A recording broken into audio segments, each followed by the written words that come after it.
संसद में गूंजने वाली आवाज आखिर अब क्यों हो गई है खामोश? क्या मुद्दे उठाने की भी कीमत चुकानी पड़ेगी या फिर सियासत में अंदर ही अंदर चल रही है कोई बड़ी खींचातानी? नमस्कार, मैं कृतिका और आप देख रहे हैं जर्नलिस्ट कैफे का डिजिटल प्लेटफॉर्म।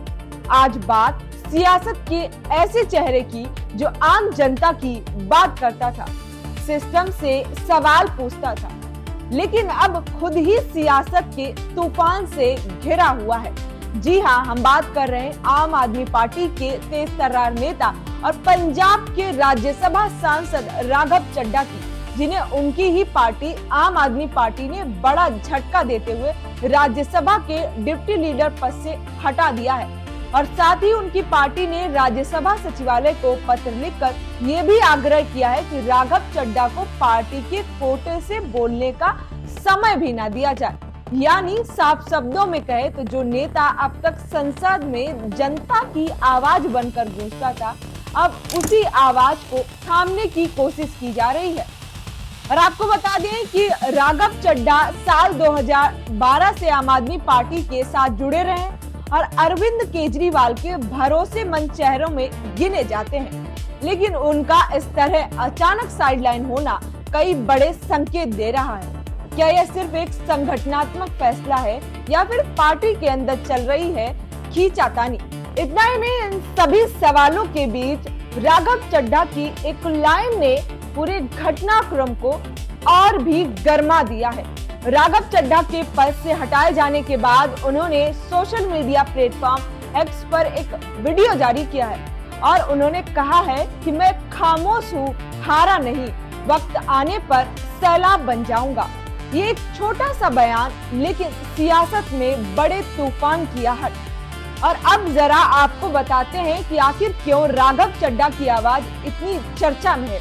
तो आपको बता दें कि राघव चड्ढा उन चुनिंदा नेताओं में रहे हैं जिन्होंने संसद में बड़े बड़े राजनीतिक मुद्दों के बजाय सीधे आम जनता की जिंदगी से जुड़े सवाल उठाए हैं। और आपको बता दें, उन्होंने मांग की कि पैटर्निटी लीव को कानूनी अधिकार बनाया जाए ताकि पिता भी बच्चों और परिवार की जिम्मेदारी निभा सके। उन्होंने एयरलाइंस पर भी सवाल उठाते हुए कहा, जब 1 किलो अतिरिक्त सामान पर चार्ज लिया जाता है तो फ्लाइट लेट होने पर यात्रियों को मुआवजा क्यों नहीं?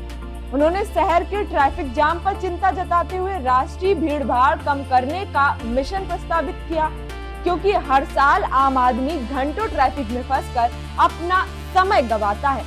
उन्होंने मिडिल क्लास निवेशकों के लिए राहत पैकेज की मांग की ताकि बाजार में उतार चढ़ाव का असर छोटे निवेशकों पर कम पड़े।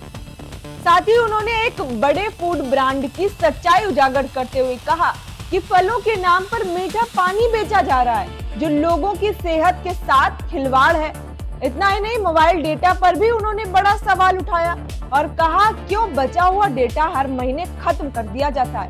क्यों उसे अगले महीने तक इस्तेमाल या ट्रांसफर करने की सुविधा नहीं मिलती है? और तो और 28 दिन वाले रिचार्ज पर भी सवाल उठाए। इतना ही नहीं, उन्होंने विवाहित जोड़ों के लिए टैक्स फाइलिंग आसान बनाने की बात की, बैंक के न्यूनतम बैलेंस पर लगने वाले जुर्माने को गरीबी पर जुर्माना बताया है और लड़कियों के लिए स्कूल में सैनिटरी पैड को मौलिक अधिकार बताया है। गिग वर्कर्स की सुरक्षा को लेकर कंपनियों पर गंभीर सवाल खड़े किए। यानी हर वो मुद्दा जो सीधे आम आदमी की जेब, जिंदगी और जरूरतों से जुड़ा है, उन सभी मुद्दों पर सवाल उठाए। लेकिन सवाल ये है कि क्या यही मुद्दे उनकी ताकत बने या फिर यही वजह बन गए उनके खिलाफ इस बड़े फैसले की?